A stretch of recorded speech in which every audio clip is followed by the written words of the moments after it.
একটি সুন্দর সমাজ ব্যবস্থার জন্য মাহমুদুর রহমানকে সম্মানজনকভাবে মুক্তি প্রদানে আপনি সর্বাত্মক জনগণের হয়ে চেষ্টা করবেন। যে মাহমুদুর রহমান যে আইনের মাধ্যমে যে মামলার মাধ্যমে আসলে ভিতরে তাকে জেলে নিয়ে যাওয়া হয়েছে সেটা একটি অবৈধ কালো আইন। এই সরকারের আমলে এসে ওনাকে জেলে যেতে হচ্ছে, সে লজ্জার আসলে একজন বাংলাদেশি হিসেবে আমাদের জন্য একটা বড় লজ্জার কিছু নাই।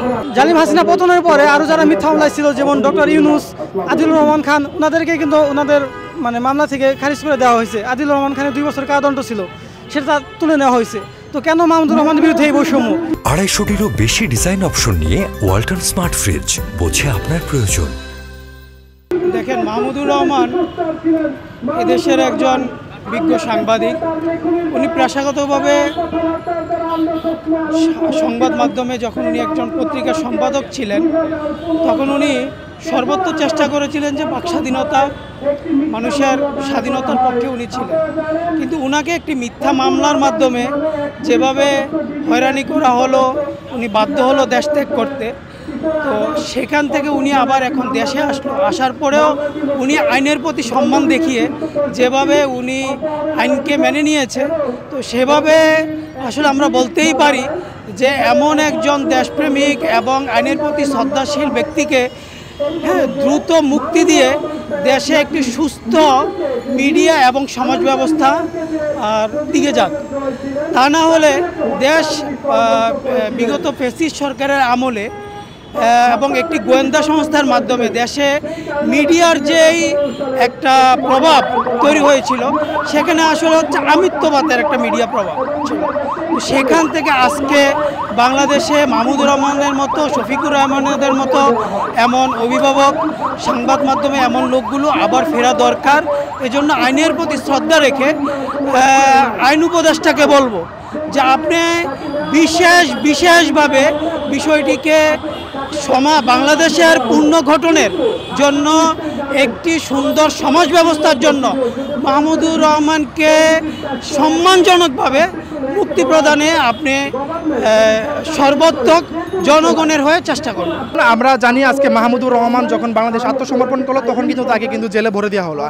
আমরা যে বিষয়টি এখানে বলতে চাই সেটি হচ্ছে যে মাহমুদুর রহমান যে আইনের মাধ্যমে যে মামলার মাধ্যমে আসলে ভিতরে তাকে জেলে নিয়ে যাওয়া হয়েছে সেটা একটি অবৈধ কালো আইন। কারণ এখানে হাসিনা গভর্নমেন্ট যখন ছিল, সে বিভিন্নভাবে, আপনারা জানেন সাইবার সিকিউরিটি অ্যাক্ট, আপনারা জানেন ডিজিটাল নিরাপত্তা আইন, আপনারা জানেন সন্ত্রাস দমন আইন, এই সমস্ত আইন তৈরি করার মাধ্যমে সে তার বিরুদ্ধে যে বা যারাই কথা বলেছে তাদেরকে সে কিন্তু দমন করেছে। ঠিক সেই আইনটি কিন্তু এখনো রয়ে গেছে। তাই আমরা বলতে চাই, যেহেতু আমরা ফ্যাসিস্ট হাসিনাকে বাংলাদেশ থেকে উৎখাত করতে পেরেছি, তাহলে কেন আমরা সেই ফ্যাসিস্ট কালো আইনগুলো আমরা এখান থেকে উৎখাত করতে পারতেছি না? তার দাবিতে আমরা এখানে আসলে রাজবাস করে দাঁড়িয়েছি। আমাদের যে কনসার্নের জায়গাটা, সেটা হচ্ছে আমাদের বাংলাদেশে ফ্যাসিবাদের আমলে মানুষকে সবচেয়ে বেশি হয়রানি করা বা মানুষকে সবচেয়ে বেশি হচ্ছে যে জেল জুলুম এসবের শিকার করা হতো, সেসব হচ্ছে মিথ্যা মামলা দিয়ে। মাহমুদুর রহমান ছিলেন সেরকম মজলুম একজন সম্পাদক, যিনি হচ্ছে দেশের জন্য একা লড়বো এই কথাটা বলার সাহস করেছিলেন। সেই ফ্যাসিবাদের আমলে যখন আমরা কথা বলার অধিকার হারিয়েছিলাম, সেই সময় তিনি একা দেশের জন্য, দেশের মানুষের জন্য চিন্তা করেছেন, কথা বলেছেন।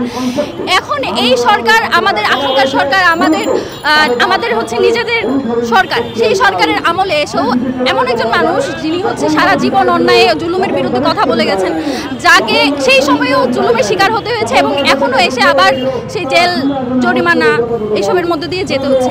তো আমরা যেটা চাই সেটা হচ্ছে ওনার বিরুদ্ধে যত মামলা আছে হয়রানিমূলক বা যেসব ওনার বিরুদ্ধে মামলা হয়েছে, যে মিথ্যা মামলাগুলো হয়েছে, সেসব প্রত্যাহার করে ওনাকে হচ্ছে ওনার মিথ্যা মামলা প্রত্যাহার করে ওনাকে মুক্তি দিবেন, এটা আমাদের প্রত্যাশা। কিন্তু এই সরকারের আমলে এসে ওনাকে জেলে যেতে হচ্ছে, সে লজ্জার আসলে একজন বাংলাদেশি হিসেবে আমাদের জন্য একটা বড় লজ্জার কিছু নাই। যে আমরা দেখতে পাচ্ছি মাহমুদুর রহমান, উনি জালিম হাসিনার জুলুমের বিরুদ্ধে সর্বদা অটল ছিলেন।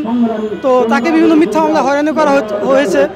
তো জালিম হাসিনা পতনের পরে আরও যারা মিথ্যা মামলায় ছিল, যেমন ডক্টর ইউনুস, আদিলুর রহমান খান, ওনাদেরকে কিন্তু ওনাদের মামলা থেকে খারিজ করে দেওয়া হয়েছে। আদিলুর রহমান খানের 2 বছর কারাদণ্ড ছিল, সেটা তুলে নেওয়া হয়েছে।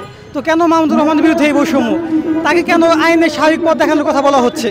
আমরা মনে করি এরকম বৈষম্য থাকা উচিত না।